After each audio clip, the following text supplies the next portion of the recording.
Hello everyone! In this video I'm compiling my reviews of the show The Tudors, Season 3 and Season 4. And basically, in a nutshell, it's about, obviously, what happens after Anne Boleyn. And when you really think about it, and this show in total is 4 seasons. So you have Season 1, 2, 3 and 4. And the first 2 seasons are about Anne Boleyn. And it shows to you, I think, it really wants to put like the focus on the fact that Anne Boleyn, in many ways, that relationship is the one that marked Henry VIII's reign and maybe life the most. We can agree, we can disagree, we can have a debate in the comments. But I think here, what's very interesting, so like the Season 3 is about Jane Seymour. You know, she gives finally the birth of a son, the future Edward VI, and then you have the marriage with Anne of Cleves and with Katherine Howard and what's happening. So here you have really a concentrated, but to be fair to what it was like, I mean, Jane Seymour was not queen for a long time, Anne of Cleves even less, and Katherine Howard even less. So you in a way, it's normal that you have this 3 marriages condensed, but it also explains the rise and fall of Cromwell. And I think here what's very interesting is obviously the storylines are very much dramatized. But I have to say, I think that in this show, the portrayal and representations of Anne of Cleves is awesome. It's probably the only woman in that show that is not sexualized. In many ways, Jane Seymour, you can see that, you know, she can be a bit sexualized, much less than Anne Boleyn, and for good reasons. We want this comparison. We want to pit them against one another. We want to say that Jane Seymour was more pure. She was an angel. I'm not sure that's actually true. I think that she was more of a pawn than Anne Boleyn. She was played by her family more than I think that Anne Boleyn was. But I think that Jane Seymour had her brain, had agency, or tried to have it. And we all know that she actually voiced her concerns about the Pilgrimage of Grace and the fact that there was the dissolution of monasteries, and she basically told Henry VIII that she was really against that. And he told her, I'm paraphrasing here, do you remember what I did to my ex-wife? I think he would have scared her to the core, like, oh my god, like this guy already murdered his wife, which again, was unheard of, right? It never happened before. You know, when people come at me and say, you know, Henry VIII was not that a big monster. Are you kidding me? Are you kidding me? I want to ask you this. You know, when people are like, oh, but Francis I of France was as bad. No, he wasn't. Okay, both men were womanizers, and I'm going to give you that. Most kings and emperors were womanizers, if they could. That's a long story. I don't want really to get into like who was attractive, who wasn't, but you see what I mean. But Francis I would have never, ever murdered or ordered the execution of his wife to get what he wanted. So the fact that Henry crossed that line, not once, twice, is beyond crazy. But also, I want you to understand that for Jane Seymour, it was a real fear. It was like, oh my god, this guy can literally order my execution, right? So in that show, I think that Jane Seymour is just like this angelic, passive, not very interesting. And I think it's very far away from the character. So I don't really like that representation of her. For Anne of Cleves, I think she's absolutely brilliant. And for Katherine Howard, again, I think it's very much sexualized. So far from the truth. I think we tend to remove her humanity by just over-sexualizing her, and I think it's just a missed opportunity. Then the last season is about obviously Catherine Parr and who she was, and here I think there's a better kind of portrayal of her, of Catherine Parr. Though again, that's this idea. I don't know if you feel that way, and tell me in the comments. But like where she, in many ways, there's a big parallel, I think, between Jane Seymour and Catherine Parr, as if they were two angelic, without a voice, without a brain, without an opinion, and I think that's so far from the historical characters. So that's where I think there's a bit of problem. But let's watch my reactions to Season 3 and Season 4. I compiled them together. I did that a few years ago, but I wanted to have a video that just bring them together so you can just watch them in a go and not having to look for them. So I hope you enjoy. This is a History Police video on the Tudors, season 3, part 1, so the first 5 episodes. And this first part of the series really focuses on the short reign of Jane Seymour, a complex relationship with Henry VIII, and obviously as well on one of the biggest rebellions of Tudor history, the Pilgrimage of Grace. And for me, I'm going to focus on this 2 timeline here. Obviously, I'm going to also discuss Princess Mary and Princess Elizabeth. But I want to say that actually the portrayal of Jane Seymour in this show, despite all the inaccuracies that we've seen, the timeline that were wrong in the other reviews, please check them out. Here, I think the portrayal of Jane Seymour is really, really well done and spot on. It really reveals the complexity of the woman who had to step in after the death, the execution of Anne Boleyn. Something that I truly believe played on her mind. This is the scene of the marriage of Henry VIII and Jane Seymour. And here we see something very different as well. We see here a clash. What I mean by a clash is here we have the color white or beige, you know, like this type of color that shows purity, but that also shows change. And I think here what we're trying to do is like to have a very strong differentiation between Jane Seymour and Anne Boleyn in the show anyway, because as I said, I really believe that Anne Boleyn was a very pious woman anyway. But the representation of the 2 women could not be further apart. You have this pious, quiet, discreet Jane Seymour, pure, the idea of purity, the idea of virginity. And it's almost like, you know, a rebirth for Henry VIII. His 3rd marriage is really with someone who should be very different from his 2 first wives. And I've said it before, because I really believe that Catherine of Aragon and Anne Boleyn were very similar in terms of their intellect, in terms of their influence, in terms of their agency. They were both political players. With Jane Seymour, because we don't have really a lot of, you know, sources on her, it's very hard to make the same claim. However, what I really like is the way she's portrayed in this show, and we're going to see more of it. And I believe it's quite accurate that, yes, she might have been more cautious because of what happened to Anne Boleyn. It doesn't mean that she didn't have her own voice. It didn't mean that she didn't try to have her own agency. And given that she gave birth to a son later on, if she had lived, I really believe that it would have been another type of wife, another type of queen, you know, by the side of Henry VIII. I assume, Excellency, that I will continue to show favour to the Lady Mary, and do my best to deserve the title of peacemaker you so gallantly have given me. If you do so, I think you will find, madam, that without the pain of labor and childbirth, you will gain a treasured daughter, who may please you even more than your own children by the king. It's for me very fascinating because we have the imperial ambassador trying to talk to Jane Seymour, but we have Henry VIII listening to it. And I think it's really well done because among academics and among historians in the academic sphere, there's a big historiographical debate.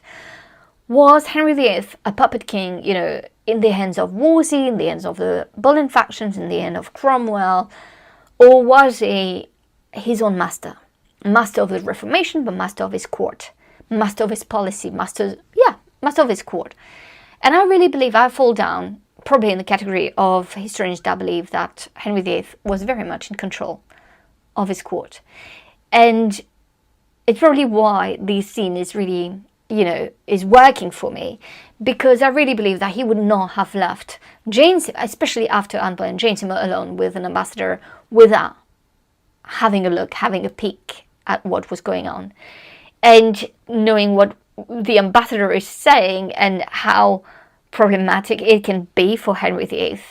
I love that then we have a scene between the ambassador and Henry VIII where Henry VIII is basically threatening the ambassador. To prevent me taking part in a foreign war, if only to avoid the fear and pain of separation. A foreign war, Your Majesty. Against whom? I was talking hypothetically. Surely you do that yourself, Excellency. That really plays into the portrayal of Henry VIII throughout the show, which I think is probably one of the most accurate one, despite all the inaccuracies that there's been in this show in terms of timeline, instead of stories. You know, we could pick them up. But here what I want to tell you as well is that there are some portrayals in popular history that are really well done. And when you want to portray popular history, what's very important is like you get what matters. What I mean by that is like, we will never truly know exactly what happened because no one was there. And though we have evidence, we have primary sources, it's just one kind of like window into the past, right? We don't have oral history, we don't have the records of conversations, you know, which might have been very different from the primary sources, letters that we have. So I think we need to grab the essence, our interpretation of the events, our interpretation of the historical characters. And my interpretation of Henry VIII seems to match the interpretation of the showrunners. My interpretation of Jane Seymour seems to match the interpretation of the showrunners. I think they could have still done a better job for Anne Boleyn. I don't like the way she was sexualized. I think they could have done something more with her intellect. But here for Jane Seymour, and we're going to discuss it a bit more with different scenes, I think they nailed it. Do anything to please and satisfy him. I still cannot risk my immortal soul for the favour of an earthly king. I think it's a brilliant scene of Princess Mary. I love how sassy and bold she is. And in this first episode, the first 5 episodes of series 3, she's still take a backseat because it's more about Jane Seymour, it's more about the birth of Edward VI, the future Edward VI. But it's very well done. And the actress that portrays Mary is so talented and does such a great job at, you know, showing conflict inside Mary between her love, but you know, more the search for love with her father, and her own values, her own principle, her Catholicism. It's really nicely done. So proceed against the Lady Mary. With all my heart, I beg thee not to.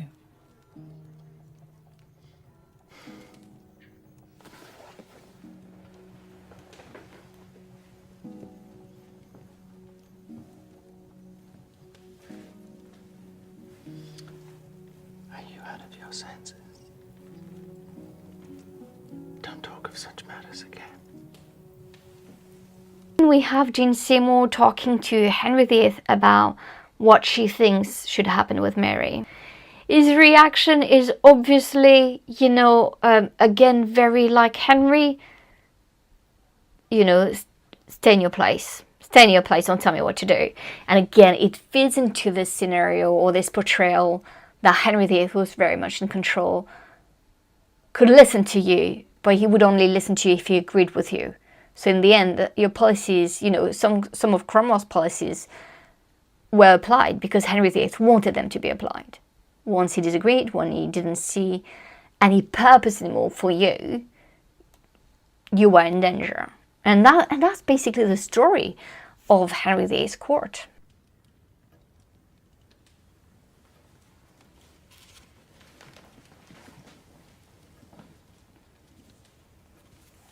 Here's a note for 1,000 crowns. If you need anything else, you need only ask. Thank you, Your Majesty. Father? Yes. Father. The reunion with Mary, between Mary and her father, is quite touching. But there's something so toxic in that reunion when he's reunited with her. Call me father, like... Yeah, should she forget everything he's done to her in the last few years? I don't know.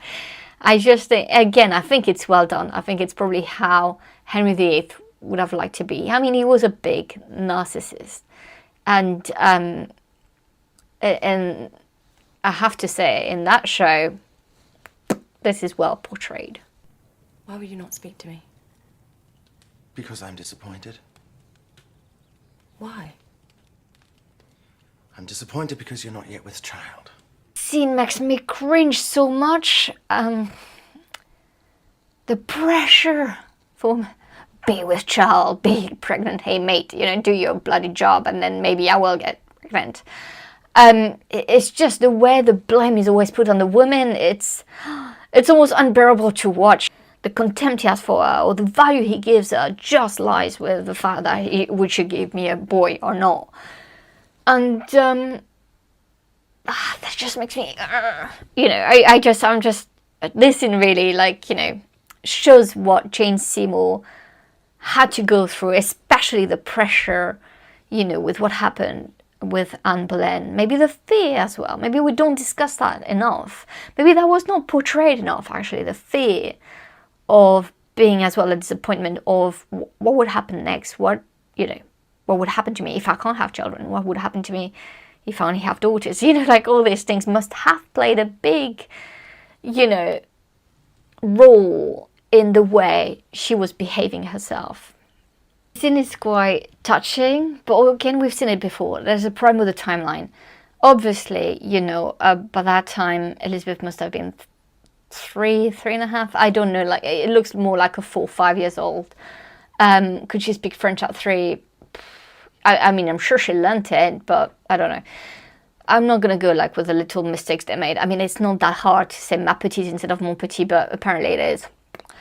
Very touching for me is that obviously she speaks French. It's the link between what I'm trying to do with my next book, you know, on Anne Boleyn and the French. Because I really believe that Anne Boleyn and the influence of the French on her and the relationship she had with France is something that played a huge part in her fate and in her life. So here for me, I think French here is a way of remembering Anne Boleyn. So I like that scene. Obviously, it's still very awkward because you see Mary, you see Elizabeth, you see Jane, and it's just like as if Jane was this kind of bringing everyone back together and da-da-da-da-da. And I'm like, yes, but the woman who really did that is more Catherine Parr than Jane Seymour. Maybe Jane Seymour would have done it. You know, she did try really with Mary, with Princess Mary. I don't think she tried much with Elizabeth. I think that the stigma of the execution of Anne Boleyn, but also like the reasons why she was executed, would not have lifted in a few months or even a year. So this is not really well done here. We're trying to kind of, I mean, it's a touching scene, but historically, would it have happened? Probably not, if you see what I mean. Your special fondness? Well, indeed.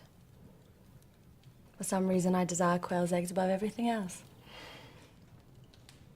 That's obviously the scene where Jane Seymour is pregnant with Edward. They're very happy. It's kicking. I can feel it. Oh, you feel strong.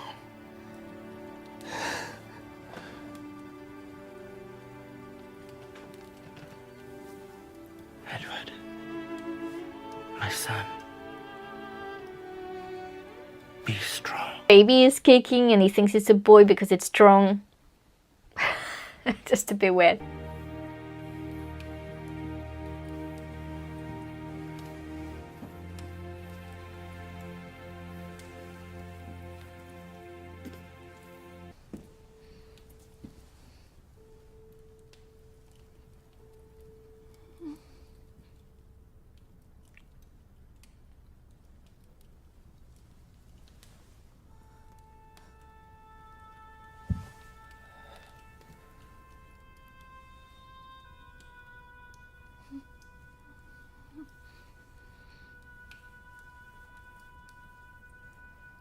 Obviously, the first part of this series basically ends with the birth of Edward, finally a son, and the death of Jane Seymour. So, I mean, Henry VIII is completely crushed.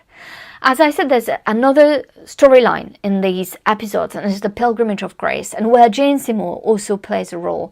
I mean, it's, you know, very small role, but probably historically accurate and a very nice portrayal of Jean Seymour in that. So we have the scene where, you know, the peasants are not happy. They want, you know, Henry VIII basically to go back to Catholicism. They don't like what is happening with the dissolution of monasteries. And they also have something very strong against Cromwell. They really see him as this Protestant kind of consular poisoning the ears of their majesty. And what's very interesting is that we have scenes as well where obviously Henry VIII is going to try to show mercy. Contrary to God's commandments, then rebellion. Rising like madmen against your prince, leaving lands untilled and corn unsown is not the behavior of the proper commonwealth you claim to be. Majesty, I feel compelled to... Shh. You're before the King's Majesty.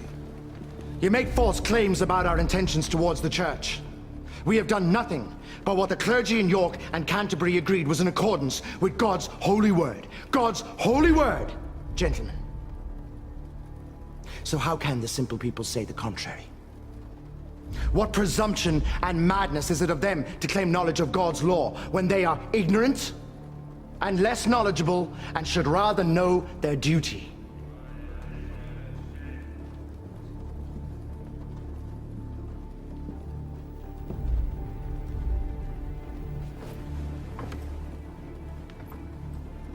You have seen before in Lincolnshire and elsewhere how temperate and forgiving is our inclination. The rebellion is against God's will. I declare my intentions through the pity and compassion of our princely heart, to pardon all of you who have transgressed, on condition that you now lay down your arms. His Grace, the Duke of Suffolk, will come north again to Yorkshire to moderate with you and make peace, and see you disbanded. Good day, gentlemen. And we have like apparently a very merciful king. You listen to your people and to your heart. Jane, I told you once before, don't meddle in my affairs. Do you remember what happened to the late Queen? Yes. I love you more than her. More even than Catherine. Don't spoil it. That's a very cringy scene. Jane Seymour is trying to advocate for King Henry to listen to his people.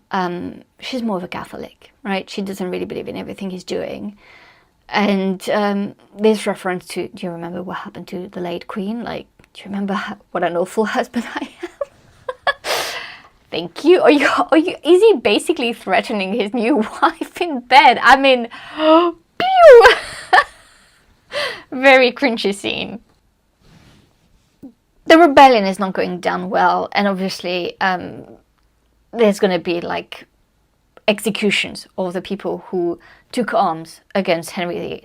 And here it really shows what type of, you know, king he was. In the first part of season 3, the first 5 episodes, this is really the timeline. This is really the 2 storylines that are fascinating. We obviously end, as I said, with Jean Seymour's death and the baby boy. I will end this History Police video with my favorite scene, probably of the show. The 2 sisters discussing, is it more important to be a boy or a girl? And you'll see what Elizabeth said.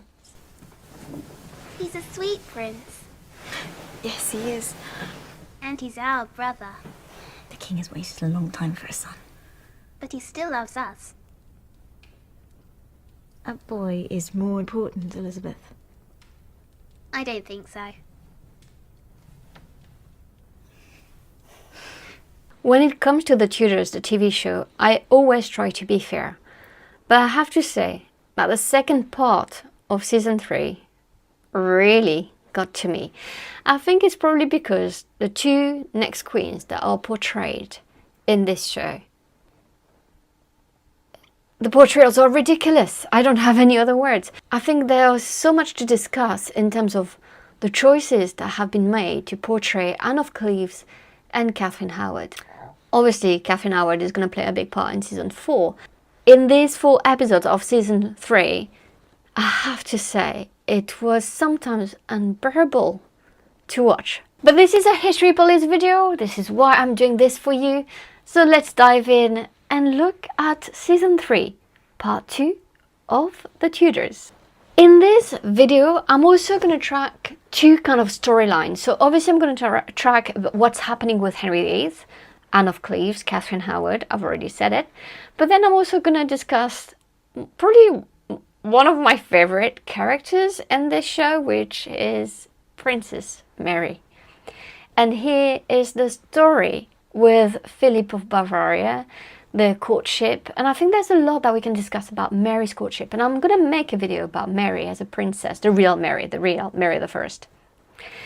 Because when you really understand her during these years of being a teenager or young woman, then you really understand the woman behind the Queen when she became Queen of England. So first, let's do the two queens, the consorts that really annoy me, Anne of Cleves and Katherine Howard, and let's end this video on a more positive note with Princess Mary. This season is also about the fall of Cromwell, because obviously it's very tied to the annulment or the divorce between Henry VIII and Anne of Cleves. So it's also interesting to see how it is portrayed, and I think that the showrunners have done a good job of making some similarities with his downfall and Anne Boleyn's. I find it quite surprising that Thomas Cromwell didn't realise how ruthless and sentimental Henry VIII really could be. He should have known. He's the one who kind of took down Anne Boleyn, and to do that, he had to tap into Henry VIII's dark side. Sister of the Duke of Cleves, Anne. Right. I've heard about her. They say she's of no great praise, either of her personage or her beauty. Forgive me, Majesty, but on the other hand, such a match could have its advantages. This realm has long been at the mercy of the machinations of the French or of the Emperor, but Cleves is a member of the Protestant League, which daily grows in power across Europe and could easily rival theirs. Thus, at last, could England make its own destiny? I think it's a very interesting scene because it's Cromwell offering Henry VIII the match with Anna or Anne of Cleves. And obviously he's very smart. He's talking about political and diplomatic reasons. He's talking about the fact that we need to stop being always close to the French or the Imperial, the Spanish, basically taking a step away from the Catholic powers of Europe. Obviously Henry VIII here is much more concerned with his looks and looks of his wives. And I think it's very funny because obviously Henry VIII at that time, despite the fact that the actor still looks good, the real Henry VIII was really not looking good by 1537, 38, 39. So here having this, discussion about it was very funny. There's a very good book that discussed the big fall of Henry VIII, 1536. He had a big fall and he hurt his legs, and from that moment on, he went really downhill in terms of looks.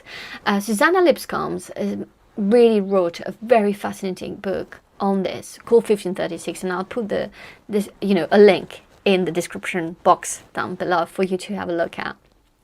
Here the discussion about Anna or Anne of Cleves is very interesting, it's very political, and what's so interesting is obviously it's going to be the cause of Thomas Cromwell's downfall. He doesn't know it yet, but because the match is not going to be a success, it's going to create lots of problems for him. If you are interested in Anne of Cleves or Anna of Cleves, there are some books that I would like to recommend from a historian who looks at the German sides and German sources of such an intriguing historical character. I know she's quite overlooked for one of the 6 wives of Henry VIII. I made a video on her as well. She was far from being ugly. She was so smart. She was so intelligent. And there is so much, I think, that we can learn from Anne or Anna of Cleves. So here we have Henry VIII going to Rochester Castle, trying to surprise Anne of Cleves. And what I like in this is that the showrunners is really trying to follow what happened. But again, that's where they're making a big mistake, because Henry VIII, the scene that they're going to portray is just not going to work. Henry VIII is barely walking, he needs help. he's quite fat. You know, there's not that kind of moment for us to understand what actually happened between Anne of Cleves and Henry VIII. So let's watch how the showrunners have done it, and let's discuss what I think historically really happened and what other historians think really happened.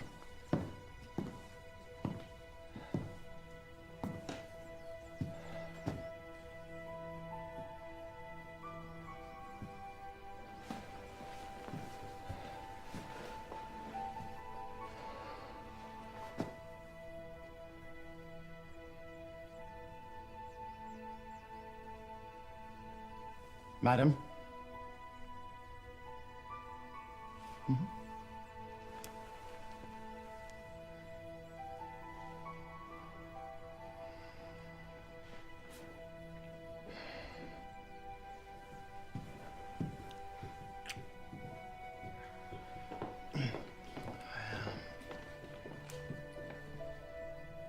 I'm here to welcome you to my realm. I trust you're comfortable here? Before your journey to London. Thank you, Your Majesty.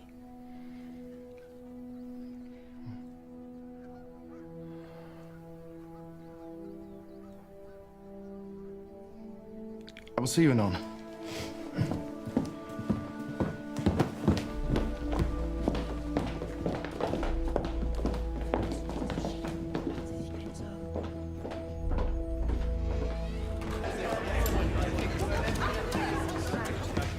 I like her not. Do you understand me? I like her not. So here they make Henry VIII and Anne of Cleves kiss. There's obviously no chemistry, that works okay. But the thing that I think happened actually is like, what we know is that Henry VIII might have like, you know, being in disguise. He wanted to surprise Anne of Cleves. He wanted to know if it was fate. He wanted like, you know, kind of a romantic passion, you know, probably what he missed, honestly, with Anne Boleyn. Here it's not working at all, and actually Anne of Cleves didn't know that it was Henry VIII who kissed her, and she pushed him back and said, "Oh my God, who are you? Why are you kissing me?" And it was kind of an act of like purity, showing she wanted to preserve herself for Henry VIII, and he took it so badly. But here we don't really understand why he was then completely upset with her. It makes no sense. Then he cries, "I like her not, I like her not." But actually, I like her not because she rejected him. And he was also smelly because of his legs, the wound on his leg. And all of that meant that, you know, there was kind of clash. There was also a clash of culture, probably a clash of barrier language. But there's obviously no attraction, and it doesn't mean that it's because Anne of Cleves was not beautiful. I think Anne of Cleves probably was. I think Henry VIII wasn't. And I think Henry VIII had to defend his honor and his pride, saying she was the ugly one, he was not. And that's where the clash really, really happens. And as you can see, the chemistry between the two, I mean, obviously not working at all on the screen. Do you deny that you spoke to me of her beauty? Of the desirability of my marriage to her? No, Your Majesty, and if I have misled Your Majesty and his council by commendations based upon false reports, then I am truly sorry for it. If I had known what I know now, she would never have been brought here. What remedy, Mr. Cromwell? Your Majesty, I have to say that there is none. That's hardly the case. You've been following the Cleves agenda from the beginning. Go on. Today, the Emperor is the guest of the King of France. They have renewed their alliance. If we now reject our German allies, then England will remain alone and friendless and at the mercy of the King and Emperor. So Henry here is very upset. Anne of Cleves is not what he wanted, but Cromwell stays and remains convinced that it's the right match. He explains that France and Spain are making an alliance, that it's going to leave England alone, that they need the German Protestants alive. And you can see what's very interesting is that you can see the different factions. So the faction that's going to be against Cromwell in this show is going to be led by Suffolk. It's going to be, and it's why I think it's so well done in the show. thought it could be done a bit better. I think sometimes they lack the complexity of actual the primary sources. The showrunners didn't go that far, but they still did a good job at showing the different factions at Henry VIII's court and how that, you know, eventually led to different deaths. And here I love like the looks that Suffolk is giving, because we know already, you know, they're giving glimpses that he's going to be the one pushing for the downfall of Thomas Cromwell. And he probably wasn't the only one. And I still think that at the end of the day, it's always Henry VIII making the decisions despite all the factions at his court.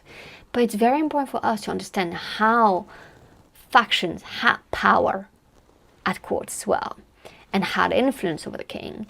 And, you know, when you have this type of good relationships or favorites, it does help you bring other people down. And Cromwell did it, and others are going to do it at Henry VIII's court. It's also true for other courts in Europe or even in England later on.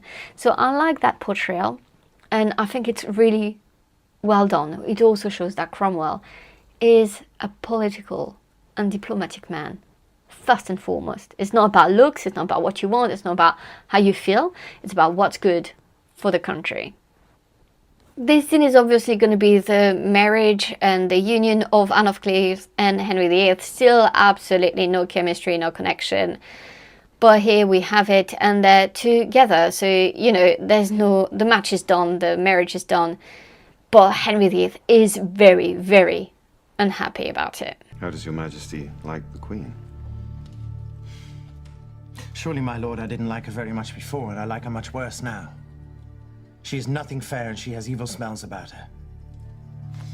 And I know she's no maid because of the looseness of her breasts and other tokens. So I had neither the will nor the courage to prove the rest.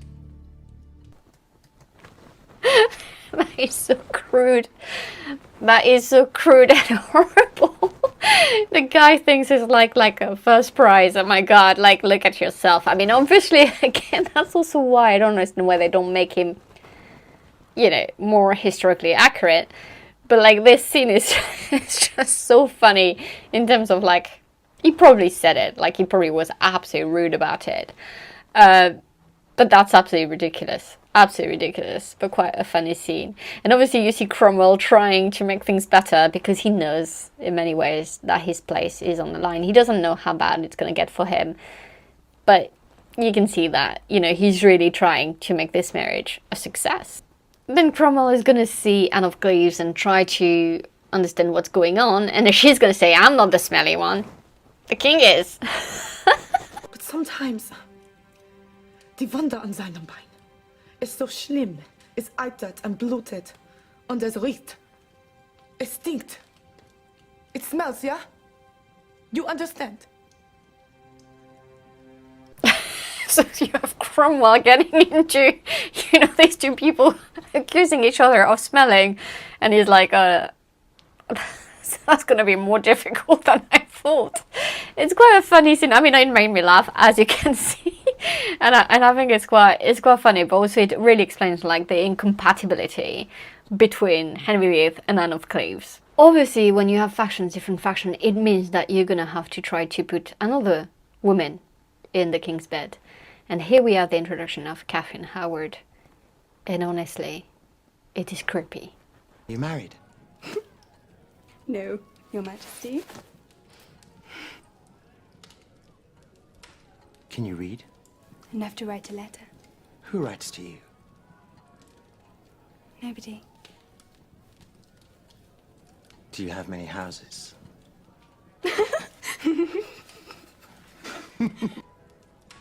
The King of France left it as an offering to save his mortal soul. May I touch it?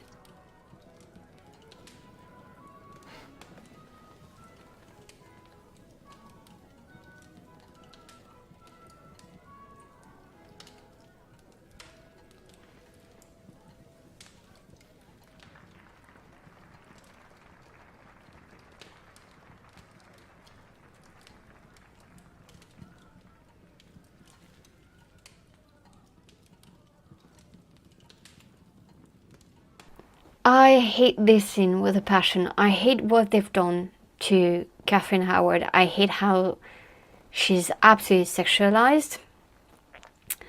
I don't think they would have played that game of like risking her to be seen completely, you know, promiscuous and knowing what she's doing. I think that though there were obviously rumors about her, and I don't think Henry VIII, you know, but I'm not even sure Henry VIII knew that she was not a virgin and everything. And as I've made a video on her, she deserves more credit. She was really let down by the people around her family, the women and men who were supposed to protect her, and instead really threw her to the walls. And a tragic end is really hard to read, it's really hard to watch. But here I really can't stand this sexualization of such a young woman, even on screen. There's something very cringy about this scene. Obviously, putting Katherine Howard in Henry VIII's arms is obviously a ploy as well. Not just Suffolk, but also Norfolk. Still Norfolk, you know, the man who, with Anne Boleyn, so he doesn't appear here, but he played a huge part as well, because Katherine Howard is also, you know, a Norfolk woman, Howard women, so we don't have that tie here, but it's a very strong one. And it's a downfall of Thomas Cromwell. So here again we have this downfall linked to the failed marriage between Anne of Cleves and Henry VIII. And we have his scene of like his arrest, his execution, quite moving.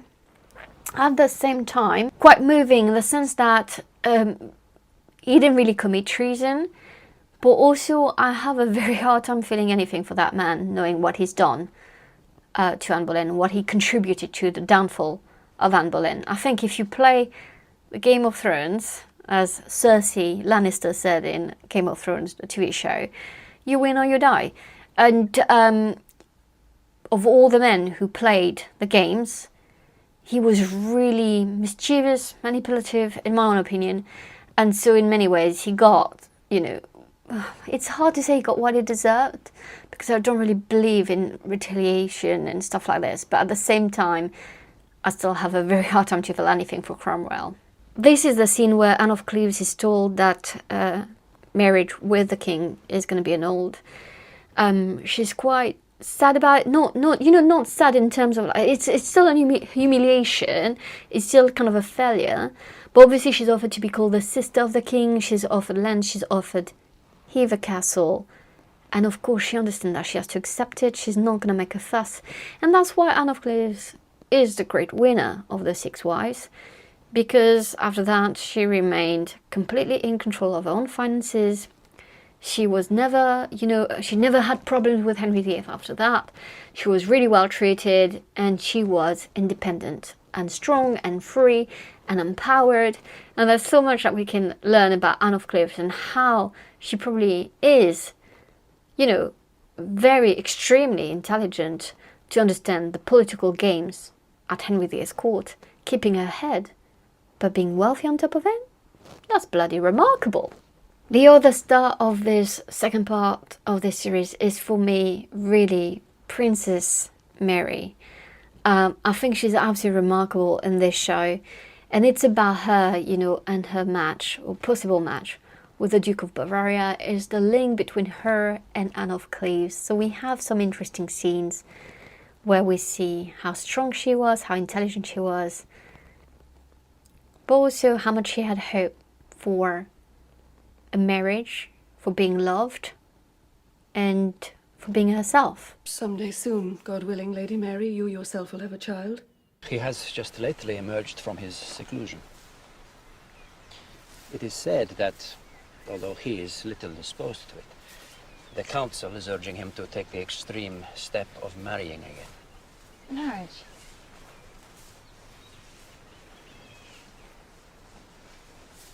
I don't suppose you've heard any more about Don Luis and my own marriage.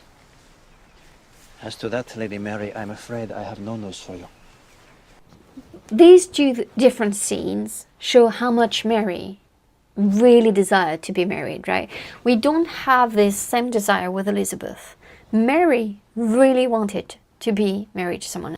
We have a great desire of Mary to get married, you know, and I think with Spain is the favorite choice, obviously because of Catholicism, because of her own heritage. She's half Spanish. So here she discussed, you know, Don Luis, a potential marriage. And when she realized it's not going to happen, you can see in her eyes how crushed she was. And that's probably because she had such a strong desire to make a life for herself. It's quite intriguing how Henry VIII didn't put much more effort into getting his 2 daughters married when they were young, because it's something that usually happens to strengthen dynastic alliances.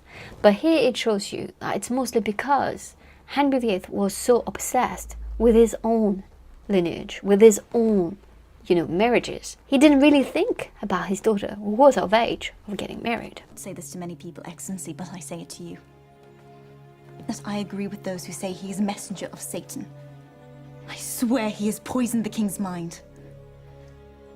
And if I could, I would strip him from the king's side and burn him. We have the scene here again where Mary, Princess Mary, shows her strength. She, like, you have a glimpse of what kind of queen she's going to be. Not just because she said she's going to burn people, it's not what I'm going to get into here. But you see that she really sees who were her enemies. You have that side in her. I think Mary was a very compassionate and kind person. She got in her wrong side. She had the same side as her father. She had the same fiery temperament as her father. She was a Tudor. I have received a letter from a cousin of mine. He is Duke Philip of Bavaria. Philip would like to come to England and beg God to you. Why? He has heard many things about you, Princess Mary. Many good things. I suppose he is a Lutheran, like you. He is charming and very good looking. I think you might like him a little. What should I tell him?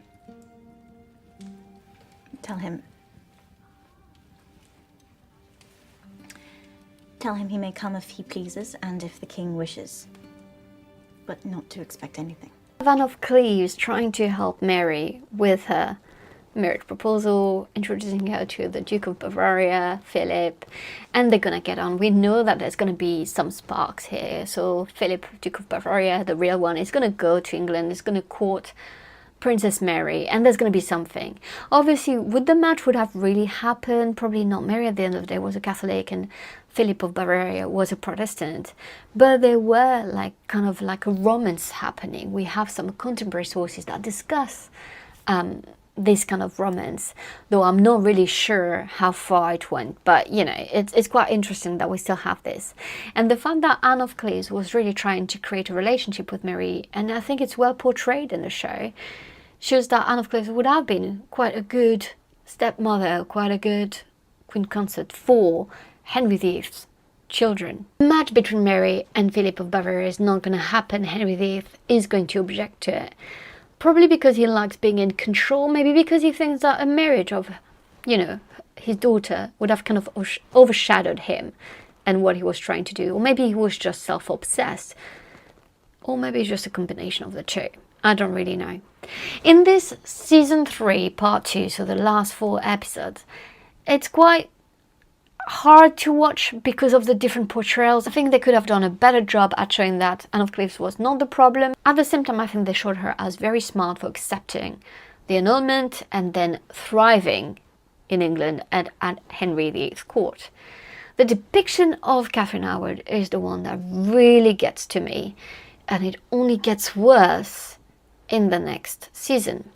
Gosh, I have to tell you how hard it is to have watched Season 4 of The Tudors, Part 1, the first 5 episodes, and how hard it has been to film that video for you. There are so many cringing scenes where I'm like, argh! But I had to do what I had to do, so that's what I did, and I did it for you. Welcome to this History Police video on The Tudors Season 4, Part 1.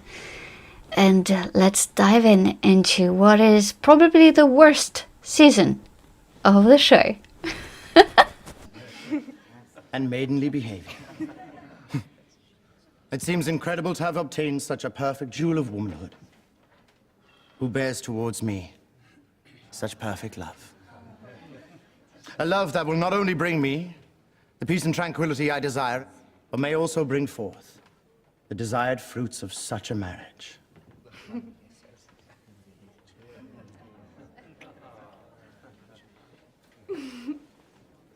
To Queen. Gosh, it is so hard to watch that show. It is so hard to watch that. Well, he was supposed to be way older than her, but she looks so stupid.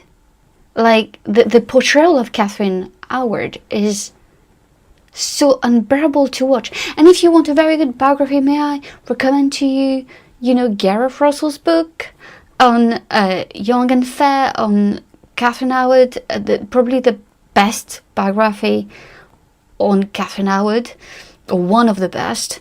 And because this show just shows you how frivolous and stupid she was, and there's just no depth to her character. So the first 5 episodes is really about the downfall, or the rise, the quick rise, and the very quick downfall of Katherine Howard, because the rest of the series is going to be on Catherine Parr.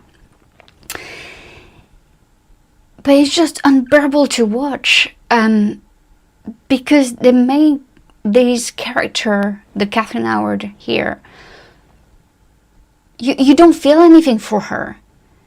It's very rare that you have that feeling of like compassion for her, that you want to protect her. And I really believe that her real story, and I'll put down below the link to my video on Katherine Howard, because I do feel a lot for this young woman who was completely abused, who suffered so many injustices, and who has been betrayed by the ones who should have protected her, and basically sent to the big wolf of England, we could call him like that, Henry VIII.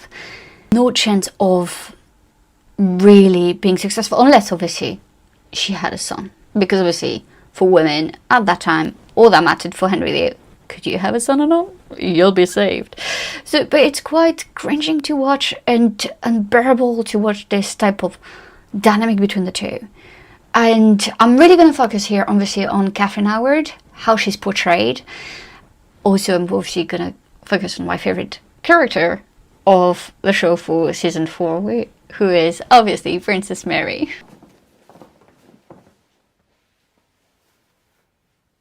Lady Mary? Madam. It gives me such pleasure to meet you.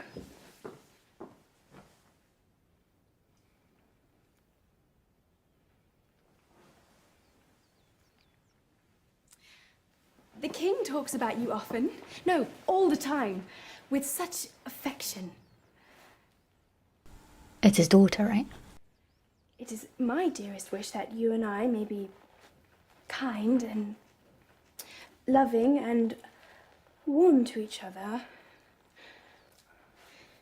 After all, Lady Mary, you are now my stepdaughter.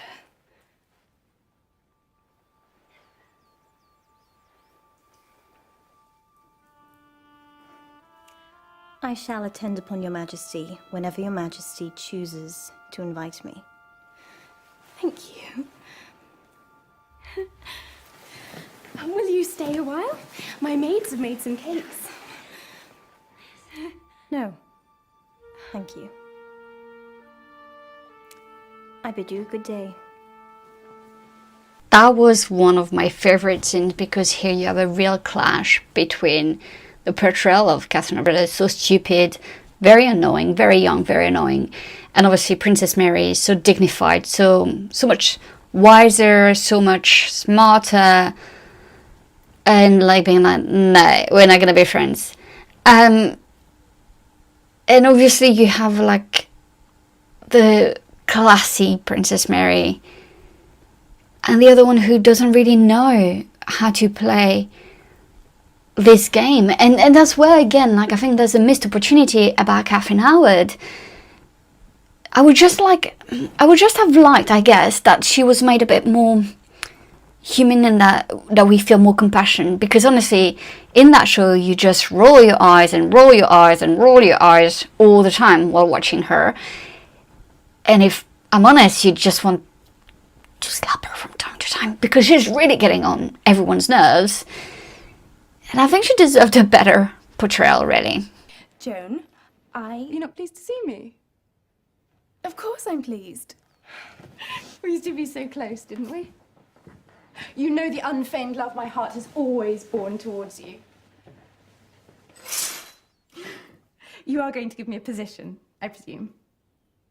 I may, but you must understand. Otherwise, I must persist in my wretchedness, in my misery. Say you will not turn me away.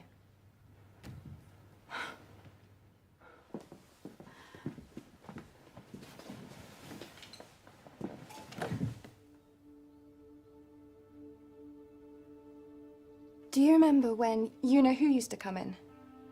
Late at night? And slip into bed?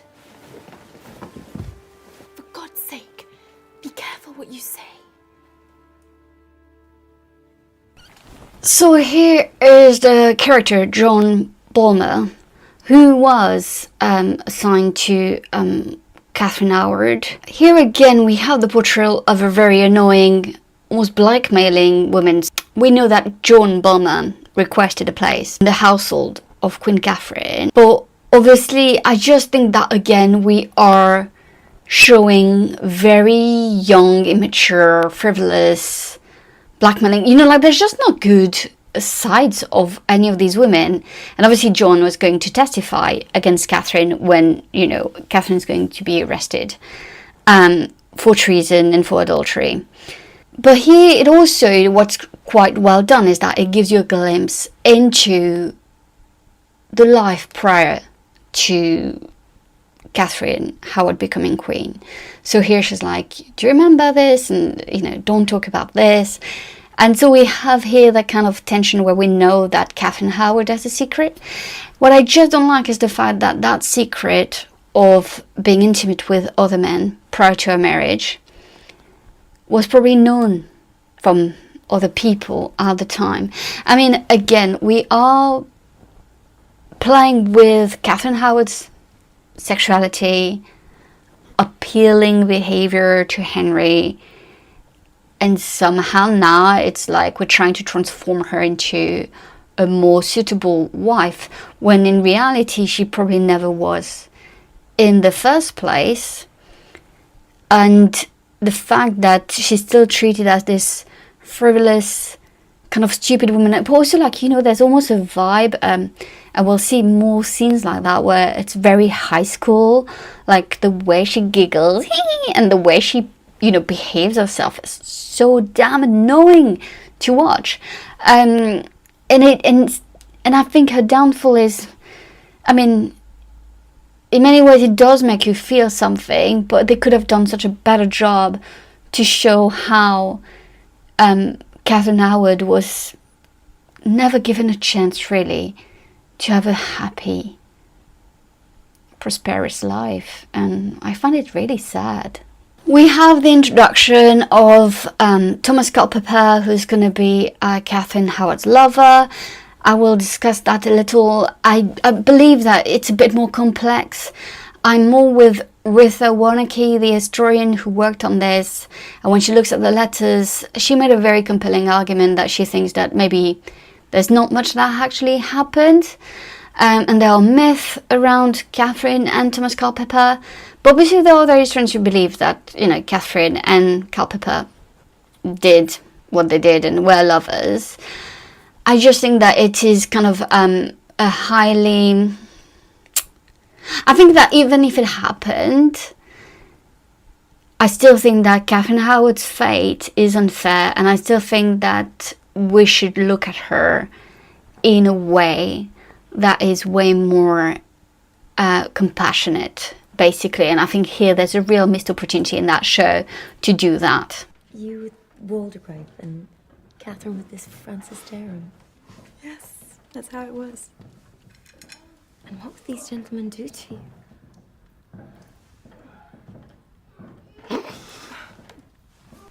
So here we have the big secret of Katherine Howard being shared, basically. Again, it's so cringy to watch because I just feel like there is so much more to say about Katherine Howard's past and how it is portrayed as if she wanted it, as if she was this manipulative, you know, who loved lust and all of this. I think there's just so much more to say and to portray Katherine Howard in a different light. So it's so cringy to watch. My beautiful daughter Mary. Say hello to the Queen.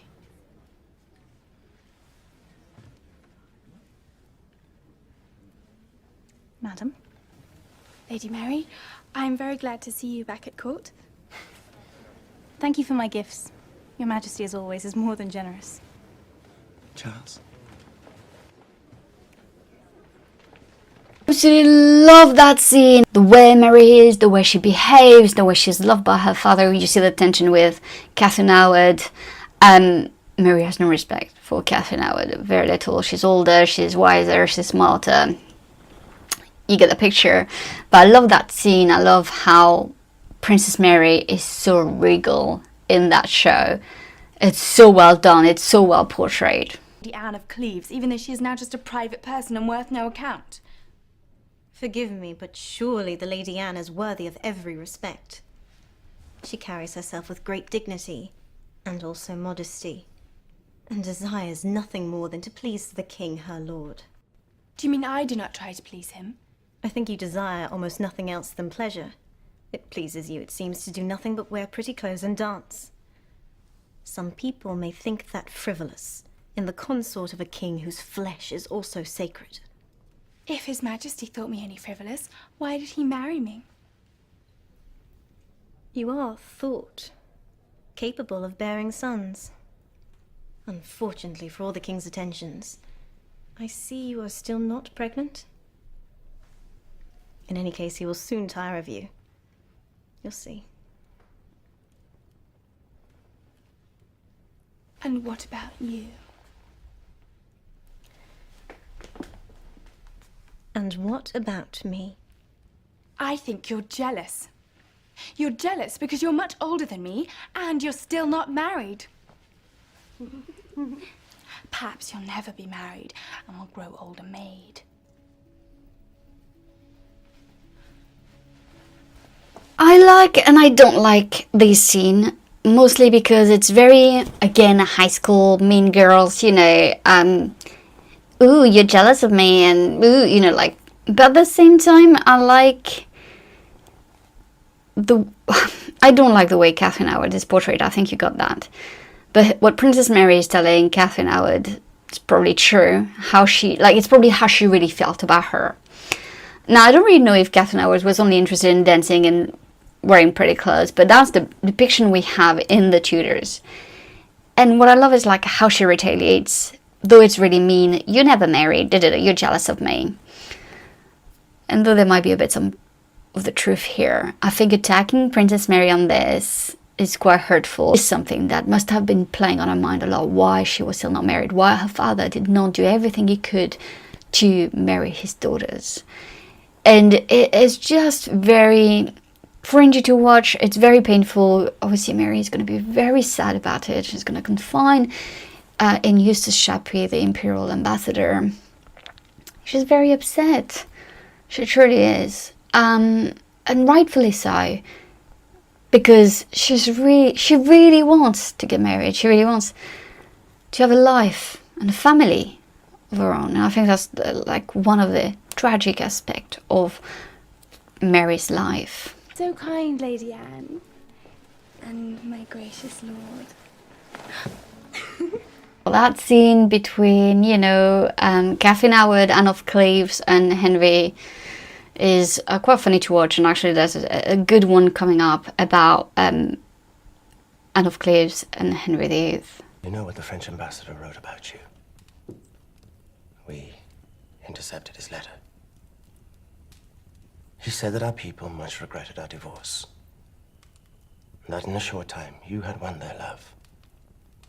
and that they had esteemed you as one of the most sweet, gracious, and humane queens they had ever had.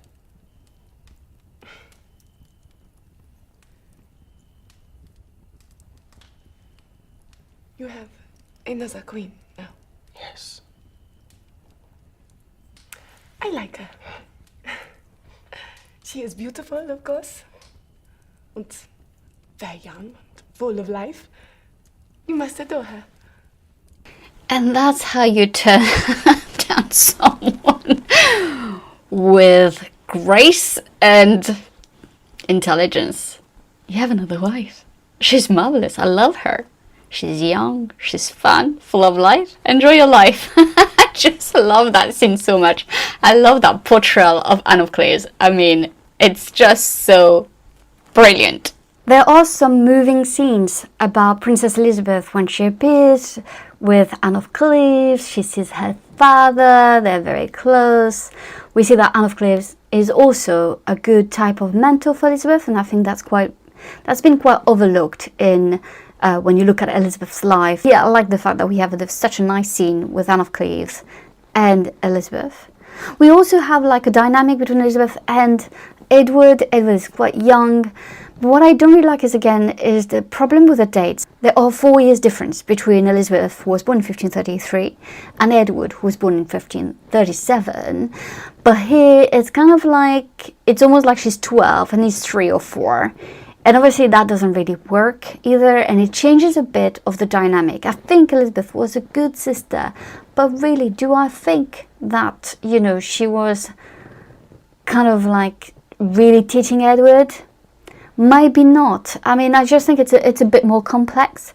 It's a bit more different. And so that's just another thing that what I don't really like in season 4 of the Tudors. But having said that, I think Elizabeth is portrayed very sweet. She's not annoying, which is nice, because when you look at Becoming Elizabeth, and I made a video for you, you see what I mean. Though obviously Elizabeth is much older in Becoming Elizabeth, but I think when you look at Elizabeth's first years of her life, I think you really need to look at everything, and they've done quite a good job. It's not too bad. But here, obviously, Anne of Cleves is also someone who's still part of season 4, and I like this. I like that she's a sister of the king. I like that we see how she's thriving in Tudor England. All shall be well. All manner of things shall be well. Benedictus Deus.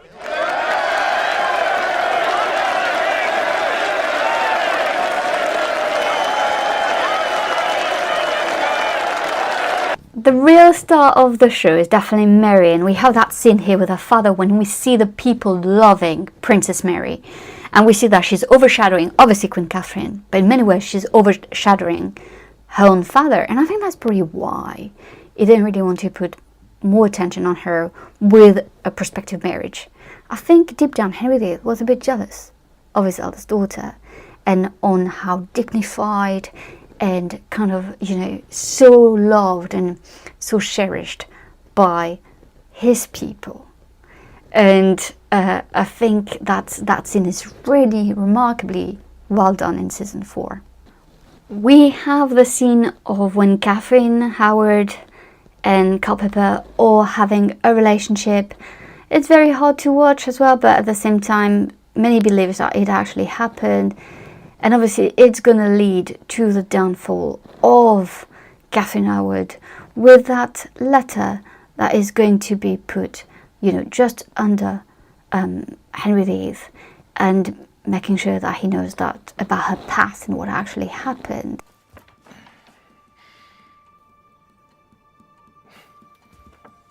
The letter accuses Queen Catherine of dissolute living before she was married to Your Majesty, while she was living with the Dowager Duchess of Norfolk. There was 2 men, a music teacher named Henry Mannix and a gentleman called Francis Derham, and that her way of life was not a secret, that many knew of it. So it's very cringy. We so see that Katherine Howard has this very difficult kind of scene with Thomas Culpeper where she's basically going to say, you know, you're one of many lovers, which I really don't think that was the truth. And I think she was just hurt by him asking who was this Francis guy coming, and him maybe being jealous. At least is what they want you to believe in the show. And here we have her like being defensive, really. You don't think you're the only one, do you? I have a store of other lovers beside you. Now get out! We have the downfall of Katherine Howard. We have again the ruthlessness of Henry VIII. I think that's a kind of a recurrent topic, a recurrent portrayal of Henry VIII throughout the show. And I think that part is really well done. I have no complaints whatsoever to make to the showrunners. I think it's really well done. It's also quite hard to watch. In this first part of season 4 of the Tudors, it is quite annoying to watch that we're trying to kind of always reproducing the same myth around the 6 wives. Though I have to say they do a good portrayal of Anne of Cleves that goes beyond the fact that she was ugly. She probably wasn't. But there were some missed opportunity, and please watch my season 3 part 2 review to understand what I mean by that. But otherwise, I think that with Katherine Howard, there's a missed opportunity to show her more as a victim than almost as a villain. You know, she's like attacking Mary. Maybe she did, maybe she did not. But there's really the state of Mean Girls, high school Mean Girls, that I think could have been completely avoided to make a maybe more just portrayal of these very young women who was pushed into the arms of probably one of the most cruel kings of England. We are reviewing the Tudors season 4 part 2. That will be the last video on the TV show, the Tudors. I have to say I had lots of fun reviewing that show. It's obviously very hard because I didn't review episode by episode, but I hope it gives you like kind of an overview of the show that you can go back through season 1. There's always 2 videos per season, and so it gives you an idea of what I really liked and what I really don't like. I obviously always have to choose as well kind of a storyline, so it's a bit frustrating even for me, maybe it is for you, but I try to stay on the positive side. I try to stay on what I think worked for this TV show. It doesn't mean there's not lots of inaccuracies, but I think here we have to see these historical fiction, these historical TV shows and movies as a doorway to the past. And I hope it will make you want to know more about these extraordinary historical characters, the real ones. And that's why I always try to put some books down below. Sometimes I don't because I'm not sure it's what you would like. So please leave in the comment if it's something that you really want, you know, in the description box. Because I always love to give a very good book recommendation. So let's dive in this last video on the TV show The Tudors. I have to say, though I think Catherine Parr could have been a bit better, I think they've done quite a good job. Now obviously going to focus on the last wife of Henry VIII in this video, but obviously also on Princess Mary. And I'm going to end this video with what I think are the most moving scenes of the whole show. What is it? I just heard. By Act of Parliament, you and I are both restored to the succession. After Edward and his heirs, of course. The king himself must have commanded this. Are you not pleased, Elizabeth? Think what this means. Yes, Mary. If you are pleased, then so am I. It means that the king loves both of us. And that you may be queen someday. And you. Queen Elizabeth. Elizabeth. What's wrong? Because of what happened to Queen Catherine, I have made my mind up. In what? As God is my witness, I shall never marry. Alright, I like this scene and I don't like this scene. I'm going to tell you why. So first of all, obviously, I love the fact that Mary is so happy, and you can understand why. She's, you know, when you look at how she was treated, so from her childhood, she was this princess of England, the only heir to the throne, and then obviously everything changed with, you know, Anne Boleyn and the birth of Elizabeth. I like the connection here between the two sisters. I really like that. I like how Mary's happy. I like that we have like Queen Elizabeth, and interestingly enough, Elizabeth doesn't say Queen Mary. And I don't think, you know, it's something that we just disregard. Like, it's something that obviously the showrunners really thought about. But I don't really like here that we're pretending that Elizabeth did not want to marry because of what happened to Katherine Howard. Did it play a role? Probably. But can we be sure that this girl, who's a teenage girl at the time, not even really, would be mature enough to realize that she doesn't want to marry? The idea that Elizabeth wanted to marry or not marry is a very, very complex one. I think it's never, I think it always, you know, leans into the no, then more to the yes. But for different reasons. It's not just because of what happened to Katherine Howard. Maybe it played a role, as I said, played a part in the decision.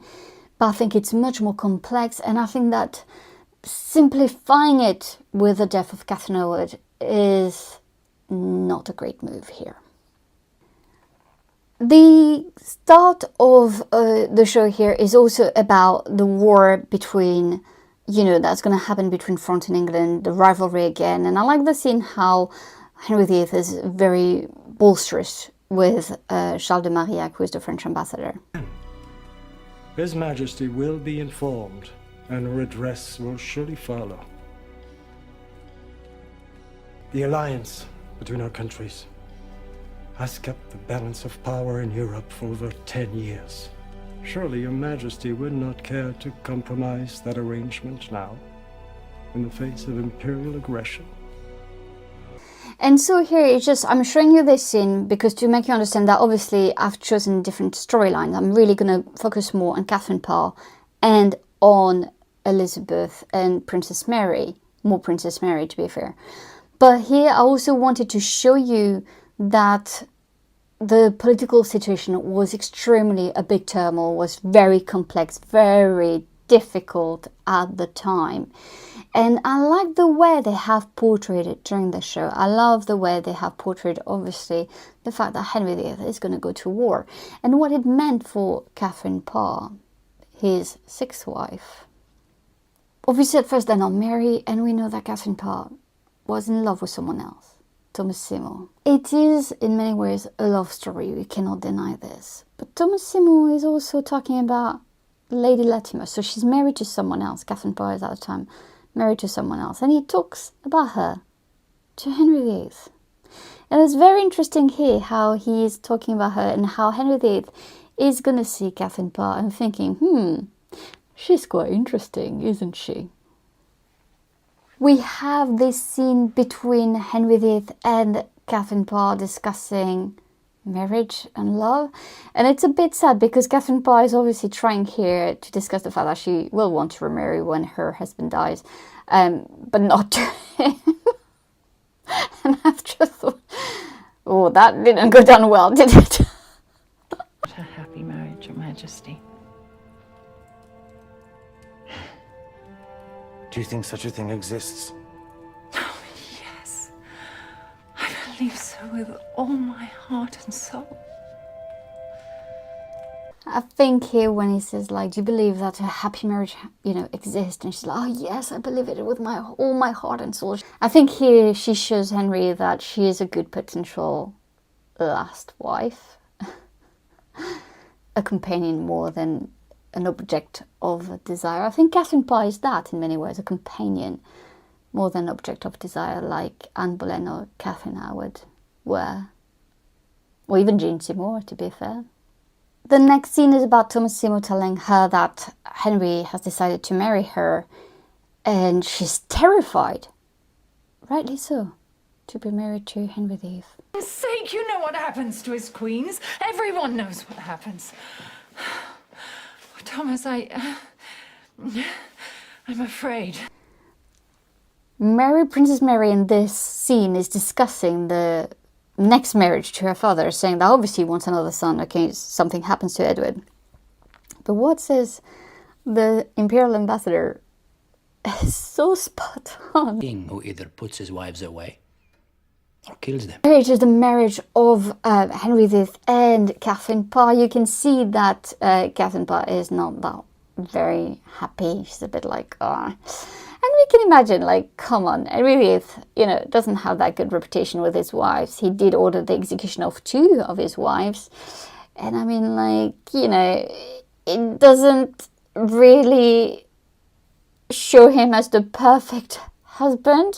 Far from it, if anything. You have Catherine Parr also trying to really make Henry VIII close to all of his children again, including Princess Elizabeth. And I really like that part because it's quite historically accurate.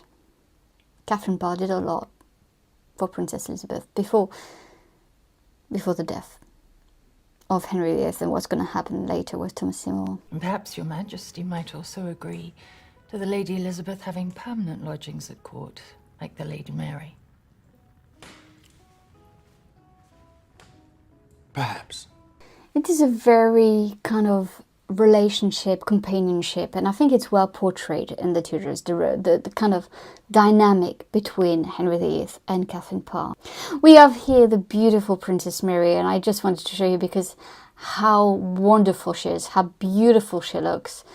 We have also Princess Elizabeth as well. They are like the jewels of Henry's court, and I think that it's what he missed, really. He missed his daughters, to know them, to know how both intelligent they were, fearless, fierce. I mean, he would have been so proud, and I think that, you know, it is not portrayed too much in here, well, though it is and it is not, but I think that Henry VIII, the real Henry VIII, really missed on the opportunity to be close to his daughters, to know his daughters well. He would have been so proud to realize how intelligent, politically astute they truly were, even from a very young age. Henry VIII is going to war against France and he's showing affection to his daughters. It's quite moving. He's also putting Catherine Parr as regent. Here we have the dynamic, the companionship, we have the trust between Henry VIII and his wife Catherine Parr. It's not the first time he made one of his wives regents. As we know, Catherine of Aragon was made regent before. But here it's also a very strong bond that he had with Catherine Parr. Maybe not just a love bond. I don't think it was a love relationship, a romantic relationship as it stands. But like, I think they were very close. Though I think, can you really be close to someone who's so narcissist and manipulative and quite cruel? I don't know.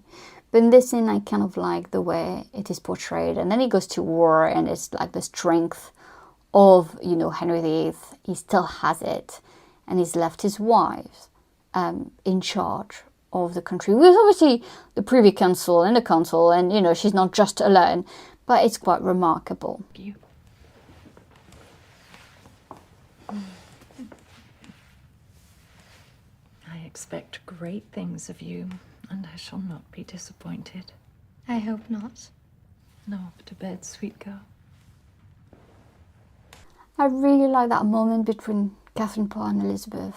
The next scene shows the complexity between Catherine Parr and Mary, where Catherine Parr thinks that Mary has turned her back on her. She doesn't really understand why, and the reason is because Catherine Parr is interested one more in reformed ideas, and Mary is a very devout Catholic. The next scene is obviously a bit hard to watch. It's when Catherine Parr, she has enemies as well. Everyone has enemies when you're at court, when you get to power, when you're made regent, you do have enemies. You know, people don't like that you have power.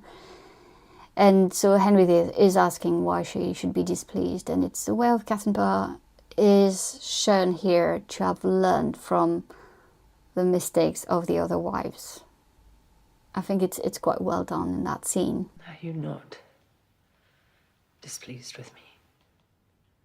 Kate, I will ask you one more time. Is there any reason I should be?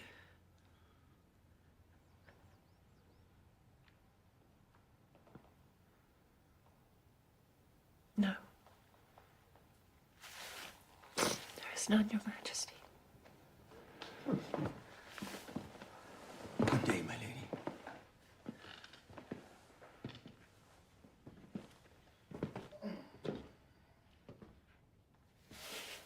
that she's not trying to do anything. And I think that Catherine Parr is not the real one, was trying to push reformed ideas more and more. And now, like, there was like almost a conspiracy against her. She's gonna be the real one I'm talking, and I don't think it's as well as put in that show. Like, I don't think they really get into the complexity of the situation. And I would recommend a very good book for you on Catherine Parr by Linda Porter. But here, I think the portrayal of Catherine Parr is not too bad either. But here we can see the fear that she was feeling. Ladies, now you must do as I ask. Clear your coffers of all books, whether you suppose them to be forbidden or not. And from now on we shall talk no more amongst ourselves over any matters, whether religious or controversial. And I shall try in all things to conform myself to the king's mind. I think it would have been accurate that Catherine Parr would have been scared by what happened and would have made that kind of decision. But we also know that she never changed her mind. So here I think in many ways they made her a bit weaker than the real Catherine Parr. On to my favourite scenes of the whole show. It's when Henry VIII is basically it's towards the end of his life and is visited by some of his wives. The first one is Catherine of Aragon, and it's quite a moving scene. I have wept so often to see her alone, abandoned by her father. Catherine of Aragon is giving here a very hard time to Henry VIII and how he's treated their daughter Mary. And you can see the regret in Henry VIII's eyes, and I think that the acting is... Oh, I know I repeat myself, but I think it's quite remarkable in that show, especially for being a bit of a soap opera as well. Catherine of Aragon is giving also a hard time to Henry VIII because their daughter is still not married, and she knows that it's not right. He's been focusing too much on his own marriages and has completely neglected Mary the First, Princess Mary's own destiny, marriage, having children and everything. And I love how she's just giving her a hard time and having none of it, judging him for failing their daughter. The next scene with the other ghost is obviously Anne Boleyn, and for me it's a very moving one. To see my daughter. She was the only pure thing in my life. And in my life I neglected her, since she was only a girl, and I wanted so much to give you a son. But now I'm so proud of her. Fiercely proud. She is so clever. And though she is like me in so many ways, she is not intemperate as I was. You must be proud of her too, Henry. That scene is also about Anne Boleyn saying that she has neglected Elizabeth. I don't think that is true. I am very proud of her. And I know how clever she is.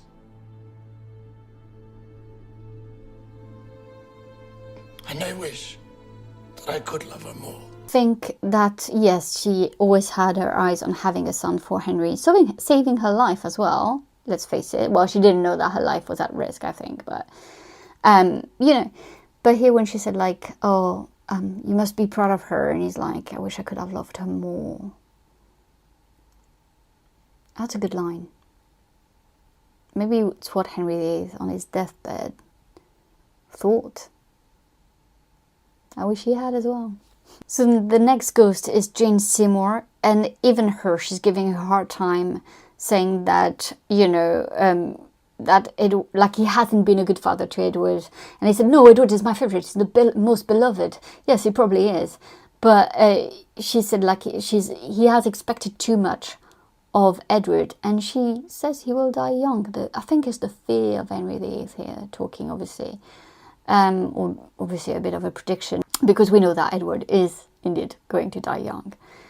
But that scene is kind of heartbreaking, because even, Jane Seymour is also giving him a hard time. It's like, there's no happiness, there's no repentance for Henry. Then you have these scenes of, like, kind of a flashback of everything, of all his wives. He's crying. He's upset what he's done to Catherine, what happened to Anne of Cleves, who probably is like the main survivor of them all.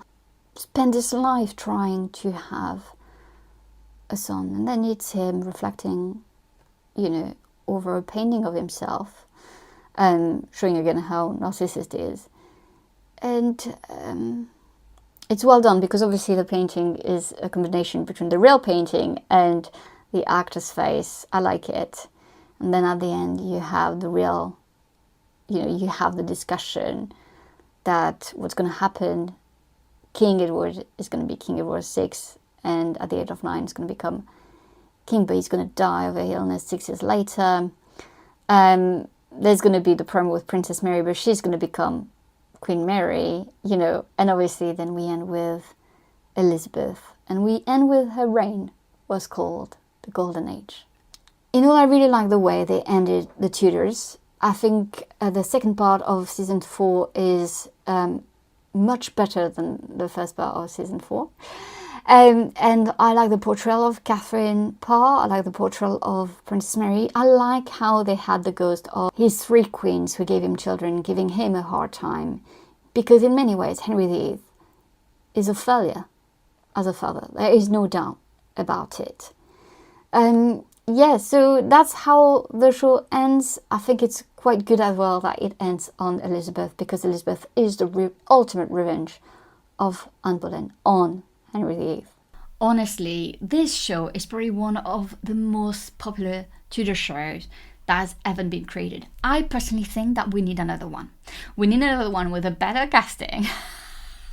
And we need another one with better portrayals, where we really get the new research done on the Tudors.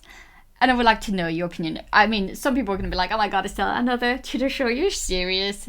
But I would say yes. And I would say like something along the lines of Wolfall, without the Cromwell point of view that is a bit crazy, and more like in terms of casting, in terms of representations, in terms of script. I would like that type of show, but six series or something, like super long, super well explained, where we dive into the complexities of Henry VIII's reign, but also where we dive into who he really was and what type of monster he could be. Let me know in the comments what you think, and thanks so much for watching. Bye!